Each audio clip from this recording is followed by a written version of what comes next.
Well, I'm here in Maryland again. Many of you might recognize the woods behind me. Probably not, but this is where I did my very first video several years ago.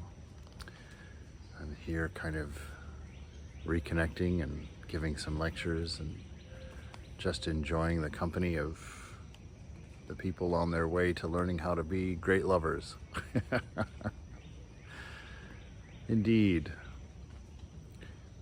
I was laying there thinking this morning in my room and then again in the shrine just about spiritual life and kind of the way that we package it or the way that we look at it. There's so many different angles from which the beloved is approached, from which divine knowledge is learned.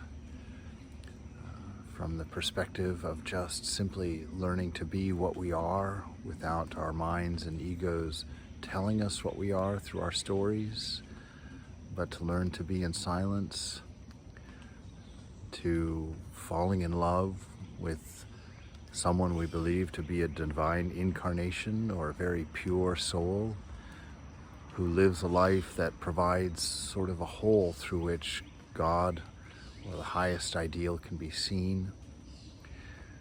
We've got people doing intense lives of austerity and discipline. We've got people who are just counting on grace and enjoying the mangoes in the garden and not worried about how many leaves there are.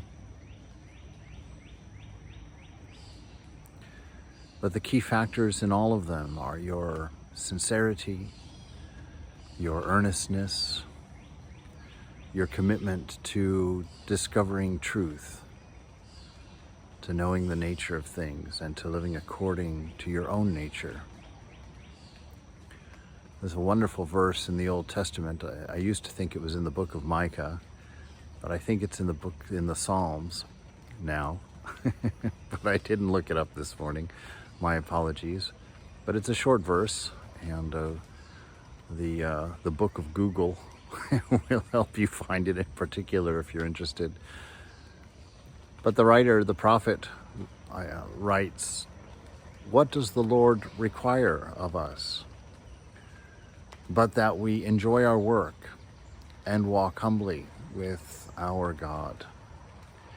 And I think of that perspective, and I think that is such a beautiful summation of things, because so many of the practices that we do are purely for that, to learn how to enjoy this life, how to accept things as they come, how to make gold out of what is presented before us in the moment, to enjoy your work, to enjoy this life, and to walk humbly with your highest ideal, with the beloved, with God, with the divine.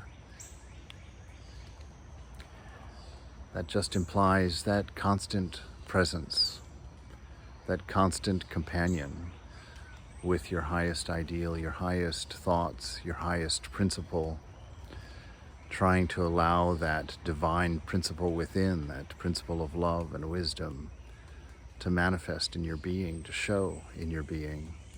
You know, Jesus made that statement once, that they will know that you're my students by your love. And how wonderful it would be if we all could return to that ideal of loving each other. So those are the thoughts this morning as I stand here in this beautiful, very wet, very muggy and steamy, holy temple created by the Divine Mother herself. This is what perfect architecture looks like: enduring architecture, harmonious architecture, the world where it becomes obvious that love and beauty and wisdom are its designers, are its ideal, where we can learn that. So enjoy your work today and walk humbly with your God.